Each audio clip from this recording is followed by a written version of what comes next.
ദൈവത്തിന്റെ സ്നേഹം മനുഷ്യരുടെ ഇടയിൽ പ്രകാശമാക്കി തീർത്ത വ്യക്തിയാണ് യേശുക്രിസ്തു. സൃഷ്ടാവായ ദൈവത്തിന്റെ സ്നേഹം മാനവരാശികൾക്ക് കാണിച്ചു തന്ന വ്യക്തിയാണ്, അല്ലെങ്കിൽ ദൈവത്തിന്റെ പുത്രനാണ് യേശുക്രിസ്തു. എപ്രകാരമാണ് ദൈവത്തിന്റെ സ്നേഹം കാണിച്ചു തന്നത്? ദൈവത്തിന്റെ മാറിലിരുന്ന ദൈവത്തിന്റെ പുത്രനാണ് യേശുക്രിസ്തു. നമുക്ക് എല്ലാവർക്കും അറിയാം, ദൈവം എവിടെ ഇരിക്കുന്നു എന്ന് ചോദിച്ചാൽ ദൈവം വിശുദ്ധനായിരിക്കുന്നത് കൊണ്ട് വിശുദ്ധനായിരിക്കുന്ന ദൈവം സ്വർഗത്തിലാണ് ഇരിക്കുന്നത്. സ്വർഗത്തിൽ അധിവസിച്ചിരുന്നു കൊണ്ട് താൻ സകല സൃഷ്ടികളെയും വാണുകൊണ്ടിരിക്കുകയാണ്. അങ്ങനെ സ്വർഗത്തിൽ ഇരിക്കുന്ന സർവശക്തനായ ദൈവത്തിന്റെ പുത്രനായിരിക്കുന്ന യേശുക്രിസ്തു, ദൈവപുത്രന്റെ മാറിലിരുന്ന ക്രിസ്തു, പിതാവായ ദൈവത്തിന്റെ ഇഷ്ടം മനസ്സിലാക്കി പിതാവായ ദൈവത്തിന്റെ സ്നേഹം മാനവരാശികളെ ജീവിതത്തിനകത്ത് വെളിപ്പെടുത്തേണ്ടതിന് സൃഷ്ടികളിൽ ശ്രേഷ്ഠമായി കണ്ട, സൃഷ്ടികളിൽ ഏറ്റവും അധികം വില കൽപ്പിച്ച മാനവരാശികളെ വീണ്ടെടുക്കുവാൻ, അല്ലെങ്കിൽ വിലയ്ക്ക് മേടിക്കുവാൻ സൃഷ്ടാവായ ദൈവം തീരുമാനിക്കുവാനിടയായി. പാപത്തിലൂടെ അകന്നുപോയ മനുഷ്യനെ, അശുദ്ധിയിൽ ജീവിക്കുന്ന മനുഷ്യനെ, അധർമ്മത്തിൽ ജീവിക്കുന്ന മനുഷ്യനെ എപ്രകാരം ദൈവത്തിന്റെ രാജ്യത്തിൽ ദൈവ ഇഷ്ടത്തിലേക്ക് കൊണ്ടുവരുവാൻ എപ്രകാരമായിരിക്കുമെന്ന് ദൈവത്തിന്റെ ചിന്തയ്ക്കനുസരിച്ച് പുത്രനായിരിക്കുന്ന ക്രിസ്തു ദൈവത്തിന്റെ ഇഷ്ടമായിരിക്കുന്ന മാനവരാശികളുടെ വീണ്ടെടുപ്പിന് വേണ്ടി നാം മരിക്കേണ്ട സ്ഥാനത്ത്, നാം അധർമ്മത്തിൽ ജീവിച്ചിരുന്ന നമ്മെ പിതാവിന്റെ സ്നേഹം, സൃഷ്ടാവായ ദൈവത്തിന്റെ സ്നേഹം നമ്മുടെ മുമ്പിൽ വളരെ ആഴമായ രീതിയിൽ നമുക്ക് വേണ്ടി നൽകിയതും കാണിച്ചു തന്നതുമായ ദൈവത്തിന്റെ പുത്രനായിരിക്കുന്ന ക്രിസ്തു, യേശു ക്രിസ്തു ഈ താണലോകത്തേക്ക് ഇറങ്ങി വരികയും മാനവരാശികളോടൊപ്പം അവരുടെ ജീവിതത്തോട് ചേർന്ന് നിന്നുകൊണ്ട് അവൻ രോഗികളെ സൗഖ്യമാക്കുവാനിടയായി. യേശുക്രിസ്തുവിനെ തൊട്ടവരും യേശുക്രിസ്തു തൊട്ടവരും രോഗബന്ധനത്തിൽ നിന്നും, ശാപത്തിൽ നിന്നും, മരണകരമായ മാരകമായ അസ്വസ്ഥതയിൽ നിന്നും യേശുക്രിസ്തുവിനാൽ സൗഖ്യം പ്രാപിക്കുവാനിടയായി. യേശുക്രിസ്തുവിന്റെ സ്നേഹം, പിതാവിന്റെ സ്നേഹം പണക്കാരോടോ ഒരു പ്രത്യേക വിഭാഗക്കാരോടോ അല്ല,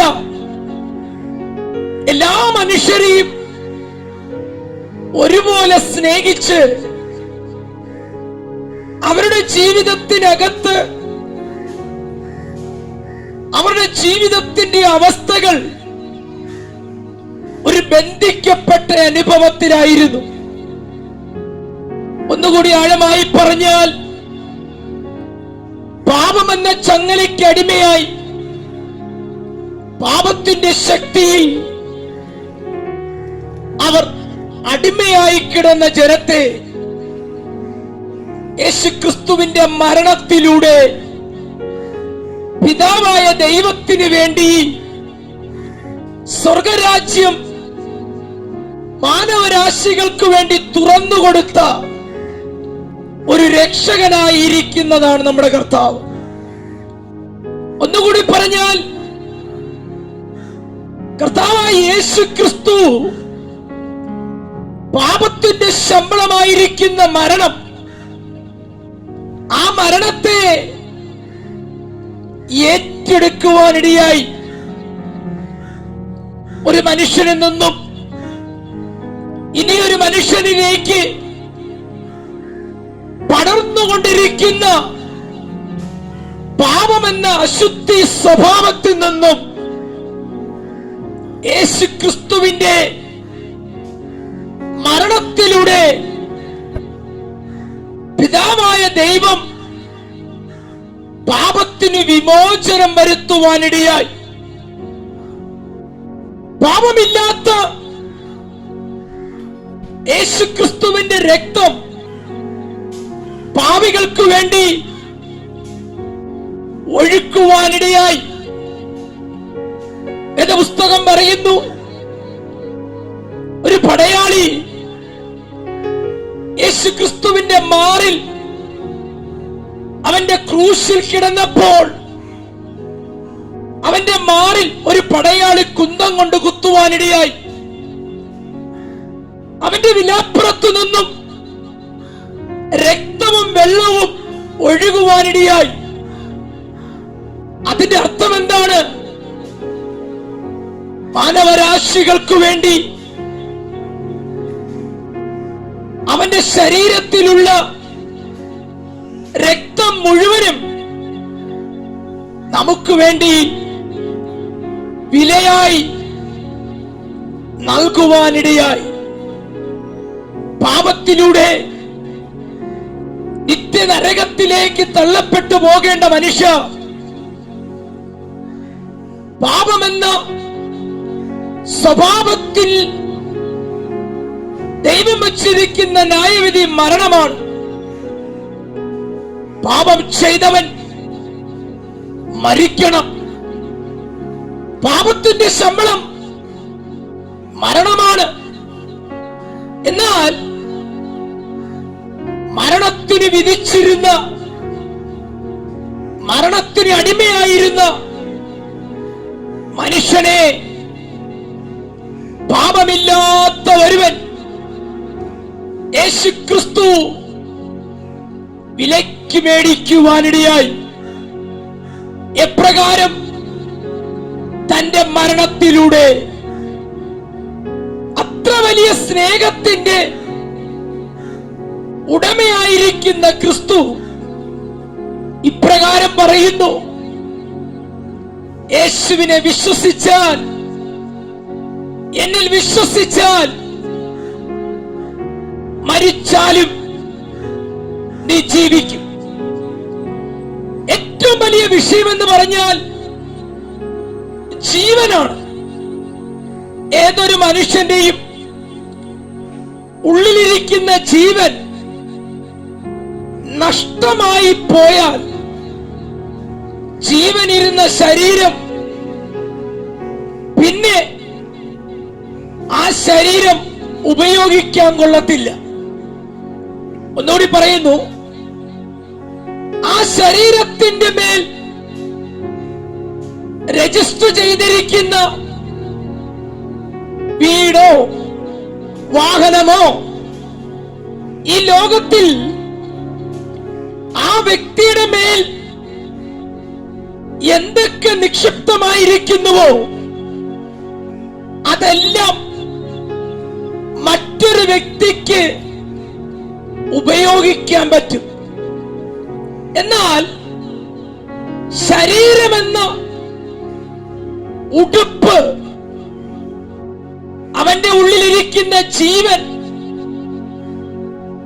അത് നഷ്ടമാക്കി പോയാൽ മറ്റൊരുവന് അത് ഉപയോഗിക്കാൻ പറ്റില്ല. എന്താണ് കാരണം? ആ ശരീരത്തിന്റെ ഉള്ളിലിരിക്കുന്ന മനുഷ്യൻ ആ ശരീരം കൊണ്ട് അവസാനിക്കുകയാണ്. ലോകത്തിൽ അവന് ലഭിച്ച ബന്ധങ്ങൾ, അവൻ നേടിയെടുത്തത് മുഴുവനും ആ ശരീരം കൊണ്ട് അവന് അവസാനിക്കുകയാണ്. എന്നാൽ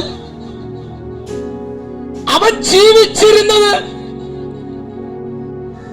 ആ മനുഷ്യൻ ഓടിയത്, നടന്നത്, സംസാരിച്ചത്, ഇടപെട്ടത്, ജീവിച്ചത്, അതിന്റെ കാരണം ആ ശരീരം പ്രവർത്തിക്കാനുള്ള കാരണം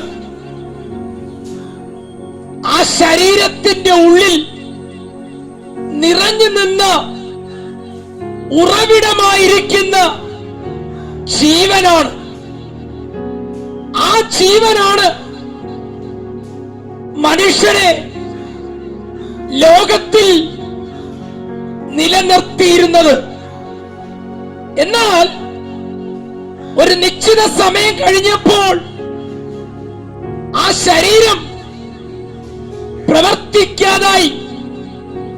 പഴയതുപോലെ ഒരു പ്രായമെത്തിയപ്പോൾ അതിന് പ്രവർത്തിക്കാൻ കഴിയുന്നില്ല, ഓടുവാൻ കഴിയുന്നില്ല, അതിന് വേണ്ട വിധത്തിൽ നടക്കാൻ കഴിയുന്നില്ല.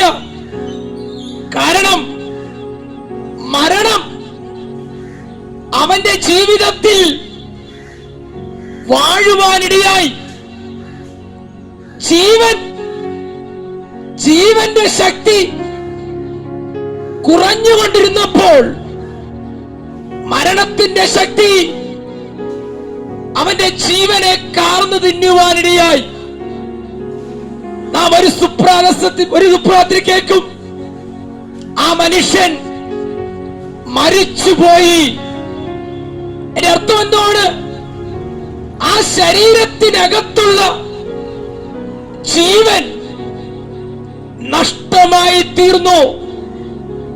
ഇനി അത് പ്രവർത്തിക്കത്തില്ല, ഇനി അത് ഉപയോഗിക്കുവാൻ കൊള്ളത്തില്ല, ഇനി അത് പഴയതുപോലെ നടക്കത്തില്ല എന്ന് പറഞ്ഞാൽ എന്നേക്കുമായി അത് ഈ മണ്ണ് വിട്ട് ആ മനുഷ്യന്റെ പേരും ആ മനുഷ്യന്റെ ശൈലിയും ആ മനുഷ്യന്റെ അവകാശങ്ങളും മണ്ണോട് മറയപ്പെട്ടുപോയി. വീണ്ടും മടങ്ങി വരാത്ത ഒരു യാത്രയിലേക്ക് ആ മനുഷ്യൻ വീഴാനിടയായി. എന്ന് പറഞ്ഞാൽ അന്ന് വരെയുള്ള ബന്ധങ്ങൾ കേവലം ഒരു പെട്ടിക്കുള്ളിൽ ആർക്കും ഇഷ്ടപ്പെടാത്ത ഒരു പെട്ടിക്കുള്ളിൽ യാത്ര തുടരാനിടയായി. മടക്കം ഇല്ലാത്ത യാത്ര, മടങ്ങി വരാൻ കഴിയാത്ത ഒരു യാത്ര. ഇവിടെയാണ് യേശുക്രിസ്തു പറയുന്നു, എന്നിൽ വിശ്വസിക്കുന്നവൻ മരിച്ചാലും ജീവിക്കും. ഇപ്പൊ മരിച്ചല്ലോ, പക്ഷെ മരിച്ചു കഴിഞ്ഞാലും പിന്നെ എവിടെയാ ജീവിക്കുന്നത്? അതാണ് ഒരു മനുഷ്യന്റെ ഏറ്റവും വലിയ ഘടകം. അവൻ വീണ്ടും ജീവിക്കുന്ന ഇടം ദൈവത്തിന്റെ രാജ്യത്തിലാണ്. മരണമുള്ള ഈ ലോകത്തിൽ അവൻ ജീവിച്ചു. ഒരിക്കൽ മരണം അവനിൽ വാഴുവാനിടയായി. എന്നാൽ മരണം കടക്കാത്ത, മരണത്തിന് കടന്നു ചെല്ലാൻ കഴിയാത്ത ദൈവത്തിന്റെ രാജ്യത്തിൽ വീണ്ടും ജീവിക്കുവാൻ നിനക്ക് വേണ്ടി ഒരു തേജസ്സിന്റെ ശരീരം ദൈവം ഒരുക്കി വച്ചിരിക്കുന്നു. പ്രിയ കുഞ്ഞേ, പ്രിയ സ്നേഹിത, പ്രിയ മാതാവേ, ഒരു തേജസ്സിന്റെ വസ്ത്രം നീ പ്രാപിക്കണമെങ്കിൽ മരണമുള്ള വസ്ത്രത്തിൽ ഉള്ളിൽ ഇരിക്കുമ്പോൾ നീ പ്രാപിക്കേണ്ട ഒന്നാണ് തേജസ്സിന്റെ വസ്ത്രം.